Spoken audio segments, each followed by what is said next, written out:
হুজুর গাউসুল আজম এমন আল্লাহর ওলি, তিনি যখন মায়ের পেটের মধ্যে ছিলেন, কিতাবের নাম আল হাকায়েক ফিল হাদায়েক।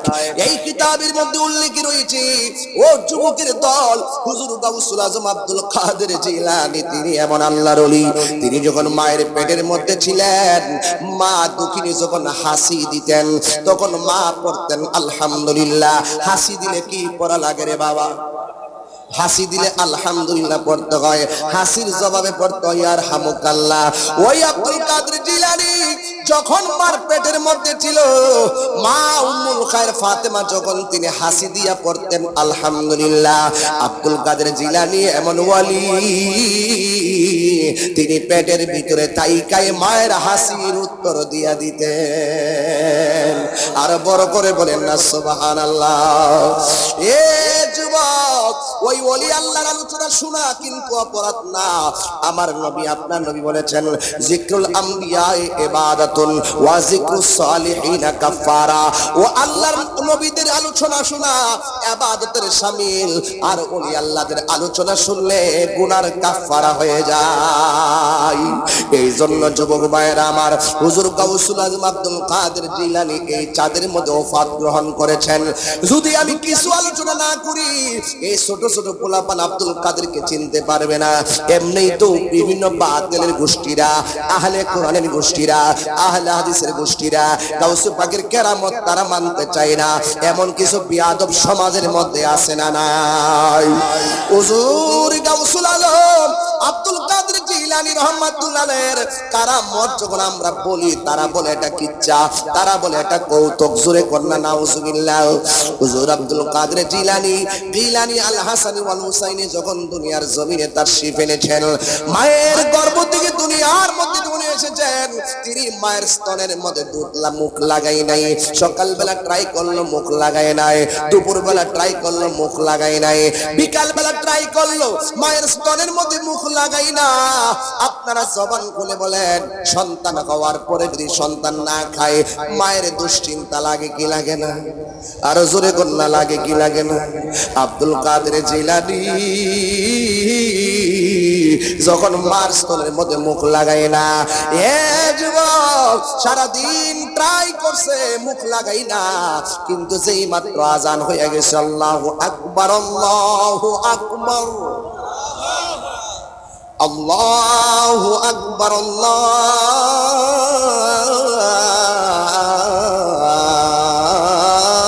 আল্লাহু আকবার, যেই মাত্র আজান হয়ে গেছে, যোহর আজান না কিন্তু মাগরিবের আজান দিয়ে দিয়েছে।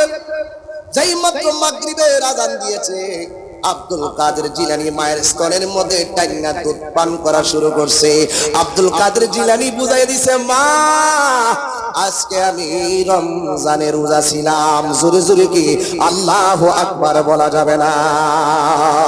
আরো জোরে কেন ইয়া রাসূলুল্লাহ বলেন না কেন? এটা কি সাধারণ ওয়ালির আলামত নাকি মাদারাজাত ওলি? এমন মাদারাজাত ওলি আমি শৈশব থেকে কেন ধরছি, তার কারণ আছে। এই ছোট ছোট পোলাপান গুলো গাউস পাককে চিনে না, এই ছোট ছোট পোলাপান গুলো আব্দুল কাদেরকে চিনে না। ছোট্ট পোলাপান ভালো করে শুনে যাও, নবীদের মধ্যে নবী হলো আমার রাহমাতুল লিল আলামিন, আর ওলিদের মধ্যে সেরা ওলি হলো হুজুর গাউসুল আজম আব্দুল কাদের জিলানী। কথা বলেন ঠিক কিনা? সবাই কি তালে তালে বলতে পারবেন আমার সাথে? যে জনে গাউসুল আজম সেজন বাগদাদে ওয়ালা, যে জন গাউসুল আজম সেজন বাগদাদে ওয়ালা, হায় হায় তার কাঁধে যার চরণ যুগল মদিনা ওয়ালা, হায় হায় তার কাঁধে যার লাজ জনে গাউসুল আজম সে জনে বাগদাদে ওয়ালা, সে জনে গাউসুল আজম সে জনে বাগদাদে ওয়ালা। আবু সালে মুসা জঙ্গি ছিলেন যার পিতা, উম্মুল খায়ের ফাতেমা ছিলেন যার মাতা। আবু সালে মুসা জঙ্গি ছিলেন যার পিতা, উম্মুল খায়ের ফাতেমা ছিলেন যার মাতা। দুইজনে ছিলেন আল্লাহ নবীর প্রেমে মাতোয়ারা, দুইজনে ছিলেন মাতোয়ারা। যে জনে গৌসুল আজম সে জনে বাগদাদ ওয়ালা, যে জনে গৌসুল আজম সে জনে বাগদাদ ওয়ালা। হায় হায় তার কাঁধে যার চরণ যুগল মদিনা ওয়ালা, হায় হায় তার কাঁধে যার মদিনা ওয়ালা। যে জনে গৌসুল আজম সে জনে বাগদাদ ওয়ালা, যে জনে গৌসুল আজম সে জনে বাগদাদ ওয়ালা। জোরে জোরে কি আল্লাহু আকবার বলা যাবে না? হায়রে হে আমার লাখপুরের বন্ধু, এখানে প্রত্যেকটা যুবক ওলি আল্লাহ হতে পারে কি পারে না?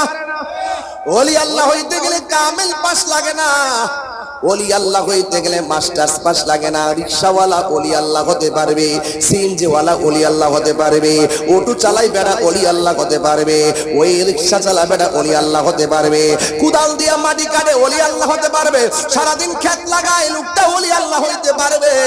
ওলি আল্লাহ হইতে গেলে বড় বড় সার্টিফিকেট লাগে না, ওলি আল্লাহ হইতে গেলে লাগে শুধু আমার নবীর মহব্বত। কথা বলেন ঠিক কিনা? এখানে এমন মানুষ আছে আপনার খবরও নাই, ওলি আল্লাহ হইয়া বইসা রইছে। কথা কোন ঠিক কিনা? এখানে এমন মানুষ আছে এমন কাজ কইরা আল্লাহরে রাজি করে রাখছে, তার নামটা আমার আল্লাহ কুতুবের খাতায় লিখে রেখেছেন। কথা কোন ঠিক কিনা? এই জন্য মানুষ হিসাবে মানুষকে তুচ্ছ তাচ্ছিল্য করা যাবে না। সোহবতে আল্লাহর ওলি হয়ে যায়, সোহবতে আল্লাহর ওলি হয়ে যায়। এক দাস্তানের আগারে বসিয়া হেরিনো মাটির ঢেলা হাতি নিয়ে শুকিয়ে দেখেন রয়েছে কস্তুরি মেলা। কহিল কস্তুরি তুমি কি আতর দান, তোমার গায়েতে সুবাসে ভরা তুমি কি গুলিস্তান। কহিল কস্তুরি অসব কিছু নহি আমি, আমি অতি নিচ মাটি, ফুলের সহিত তাকিয়া উহার সুবাসে হয়েছি কাটি। এই যুবক, এই জন্য আল্লামা শেখ সাদী রহমাতুল্লাহ আলাইহি বলেন, সৎ সঙ্গে স্বর্গবাস, অসৎ সঙ্গে সর্বনাশ। আল্লাহর ওলির সোহবতে থাকলে আপনি এমন একটা এলেম অর্জন করবেন। মনে রাখবেন এলেম প্রথমত দুই প্রকার। এক নম্বর এলেমের নাম এলমে জাহের, আরেকটা এলেমের নাম এলমে বাতেন, আরেকটা এলেমের নাম এলমে শরীয়ত, আরেকটা এলেমের নাম এলমে তরিকত, আরেকটা এলেমের নাম এলমে হাকিকত, আরেকটা এলেমের নাম এলমে মারিফত, আরেকটা এলেমের নাম এলমে বায়ান, আরেকটা এলেমের নাম এলমে তাসাব্বুর, আরেকটা এলেমের নাম এলমে তাসদিক। কিন্তু এর বাইরে এই এলেমগুলো যা বলছি কিতাব থেকে পাওয়া যায়, আরেক প্রকার এলেম আছে। এই এলেমটা কোরআন হাদিস পড়া অর্জন করা লাগে না। আল্লাহর ওলির গোলামি করতে করতে সোহবতে যাইয়া এই বান্দা আর বান্দা থাকে না, স্বয়ং আল্লাহর পক্ষ থেকে একটা এলেম বান্দার সিরার মধ্যে ডাইলা দেয়। ওই এলেমটার নাম হইল এলমে লাদুনী।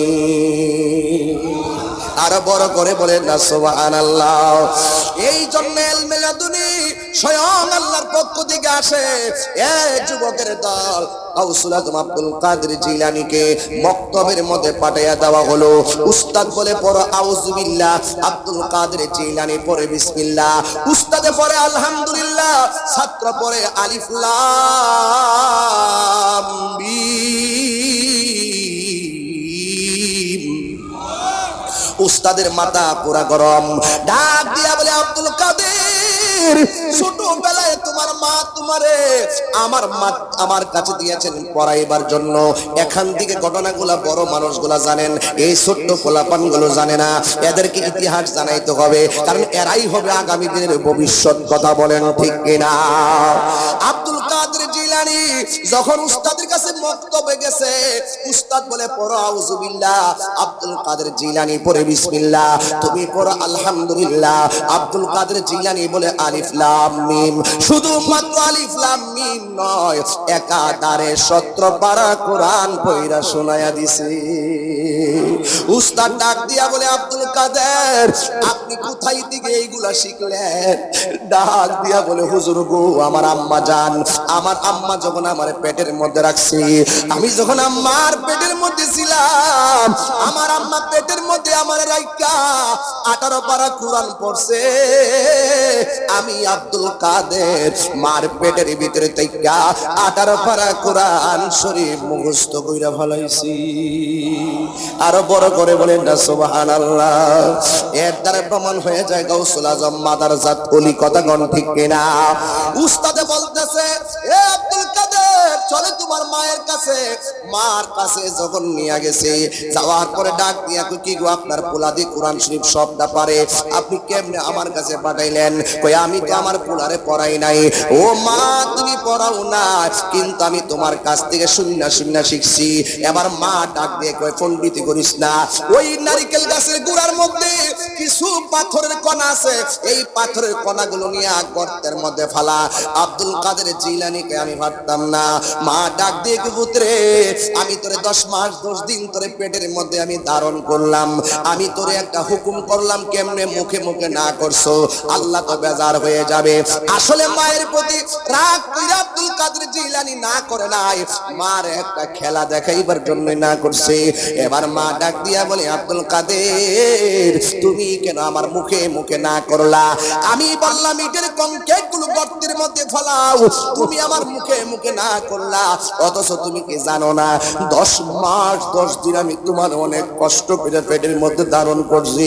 আব্দুল কাদের জিলানীর গায়ের মধ্যে কি গায়ের জোর না বেলায়েতের জোর? আর জোরে গান। ডাক দিয়া গে, আম্মা তুমি আমার লাগে কষ্ট করছো, তোমার লাগে কি আমি কম কষ্ট করছি নাকি? ছোট্ট বলাই বলে কি, মা ডাক দিয়ে কই, কিরে ফুট কি কস না কস, আমার 1 টাকা রুজি করে খাওয়াইলে না, একটা বস্তা আলগাও দিলে না, আমারে কোনোদিন কাজ কইরাও দিলি না, তুই আবার আমার লাগে কোন সময় কষ্ট করছ? এবার আব্দুল কাদের জিলানী ডাক দিয়ে বলে, আম্মা আমি যখন তোমার পেটের মধ্যে ছিলাম, ঘরের মধ্যে একটা ভিক্ষুক আইছিল নি? কয় হ আইছিল। তুমি তার ভিক্ষা দিতে গেছিলানি? কয় হ গেছিলাম। ওই ভিক্ষুকটা তোমার হাতের কবজি দেখা তোমার ইজ্জতের উপরে হামলা করার চিন্তা করছিল নি? কয় হ করছিল। ওই মুহূর্তে তুমি আল্লাহর কাছে তোমার ইজ্জতের ভিক্ষা চাইছিলানি? কয় হ চাইছিলাম। ও মা, ওই মুহূর্তে জঙ্গলের ভিতর থেকে একটা বাঘ আইছিল নি? ডাক দিয়া বলে, আম্মা আমি তোমার পেটে থেকে ভিক্ষুক তোমারে আক্রমণ করবে, আমি আল্লাহরে বলছি, আল্লাহ আমার মার পেটে থেকে যদি আমার মা কলঙ্কিনী হয়ে যায়, তাইলে আমি দুনিয়ার আলো বাতাস আমার জন্য দরকার নাই। জুড়ে কি সুবহানাল্লাহ বলা যাবে না? এইভাবে দর্শি ওয়াজ আর একটু সামনে গেলে ক্লিয়ার হয়ে যাবে।